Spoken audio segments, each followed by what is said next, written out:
हाय दोस्तों, आपका स्वागत है हमारे यूट्यूब चैनल पर। यह प्रोसेस मैनेजमेंट का सेकेंड लेक्चर है। इस लेक्चर में हम लोग देखने वाले प्रोसेस क्या होता है। आज इसको बारीकी से देखेंगे कि प्रोसेस क्या होता है, क्योंकि हमारा पूरा टॉपिक इसी पे बेस है, तो इसे बारीकी से देखना ज़रूरी है।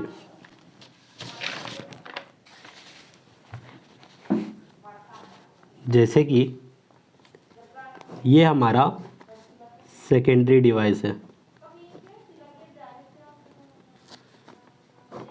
ये हमारा मेन मेमोरी है, ये हमारा सीपीयू है और ये इनपुट आउटपुट डिवाइसेस। तो आपको पता है कि सेकेंडरी डिवाइस में प्रोग्राम रहते हैं।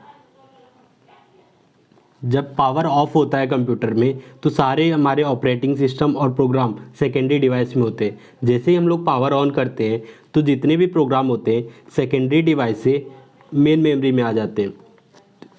इस PR1, PR2, PR3, तो जितने भी प्रोग्राम हैं वो हमारे सेकेंडरी डिवाइस से मेन मेमोरी में आ गए। जैसे ही प्रोग्राम सेकेंडरी डिवाइस से मेन मेमोरी में आता है तो यहाँ इस प्रोसेस को हम लोग बूटिंग प्रोसेस कहते हैं। और जो ये प्रोग्राम है, प्रोग्राम इसको मेन मेमोरी में हम लोग इसे प्रोसेस बोलेंगे। मतलब प्रोसेस कुछ नहीं होता है। जैसे कि हम एक चाइल्ड जब 18 एज तक रहता है तो नाबालिग होता है, तो उसे हम लोग प्रोग्राम कहते हैं। जैसे ही वो 18 क्रॉस होता है तो उसे प्रोसेस कहते हैं। आप समझ गए होंगे कि मतलब प्रोसेस कुछ नहीं होता है, प्रोग्राम ही होता है जो आगे जाके जैसे मेन मेमोरी में आता है वो प्रोसेस हो जाता है। जब सेकेंडरी डिवाइस में जब हमारा प्रोग्राम होता है तो वो पैसिव एंटिटी में रहता है। पैसिव मतलब बस वो खाली बैठा रहेगा।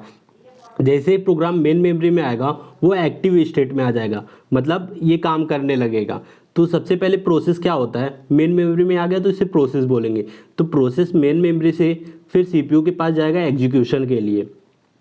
जैसे कि प्रोसेस 1 तो ये एग्जीक्यूशन के लिए गया, तो मान लीजिए प्रोसेस 1 इनकम्प्लीट है, इसको इनपुट आउटपुट चाहिए, तो ये सीपीयू को छोड़ देगा, डायरेक्ट चला जाएगा इनपुट आउटपुट के लिए। फिर सेकंड प्रोसेस आएगा एग्जीक्यूशन के लिए P2, फिर इसका एग्जीक्यूशन हो जाएगा तो ये कंप्लीट होके टर्मिनेट हो जाएगा। फिर हमारा जो प्रोसेस 1 था वो इनकम्प्लीट हुआ क्योंकि इनपुट आउटपुट के लिए चला गया, तो फिर से ये दोबारा प्रोसेस आएगा एग्जीक्यूशन के लिए P1 फिर वापस आएगा सीपीयू के पास एग्जीक्यूशन के लिए। P1 फिर एग्जीक्यूट होगा, फिर उसके बाद जाएगा, मतलब टर्मिनेट हो जाएगा। तो आप देख सकते हैं कि एक ही प्रोसेस, प्रोग्राम एक ही है बट इसके प्रोसेस दो हैं। तो मतलब एक प्रोग्राम के बहुत सारे प्रोसेस हो सकते हैं। प्रोसेस किसे कहते हैं, तो सेकेंडरी डिवाइस से जब मेन मेमोरी में प्रोग्राम आता है तो उसे हम लोग प्रोसेस कहते हैं। फिर क्या होता है, ये लोड होता है मेन मेमोरी में। जब लोड हो जाता है फिर वो जाएगा एग्जीक्यूशन के लिए। तो आप देख सकते हैं यहाँ एक प्रोसेस 1 2 बार एग्जीक्यूट हुआ, मतलब एक प्रोग्राम 2 बार एग्जीक्यूट हो सकता है। तो मतलब एक प्रोग्राम के 2 प्रोसेस हो सकते हैं या मल्टीपल प्रोसेस हो सकते हैं। फिर हमारा आता है एक्टिव और पैसिव। तो आप देख सकते हैं प्रोग्राम जब सेकेंडरी डिवाइस में होता है तो वो पैसिव एंटिटी होता है। जैसे ही वो मेन मेमोरी में आता है वो एक्टिव स्टेट में चला जाता है।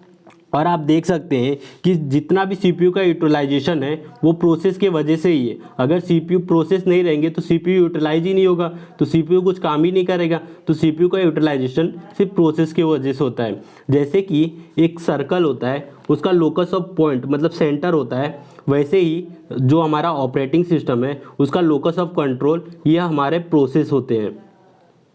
चलिए एक एक पॉइंट देख लेते हैं हम लोग।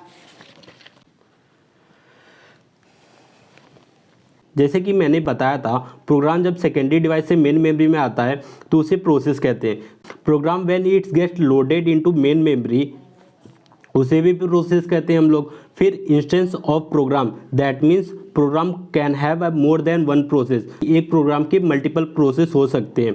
प्रोसेस इज एक्टिव एंटिटी और program is passive entity. Locus of control of operating system, जैसे कि मैंने बताया था कि सर्कल का लोकस ऑफ पॉइंट होता है, वैसे ही हमारा operating system locus of control कौन है, प्रोसेस होता है। यूनिट ऑफ सीपीयू यूटिलाइजेशन, आपने देखा होगा पूरा सीपीयू जो यूटिलाइज करता है वो सिर्फ प्रोसेस को ही यूटिलाइज करता है, इसलिए ये यूनिट है सीपीयू यूटिलाइजेशन के लिए।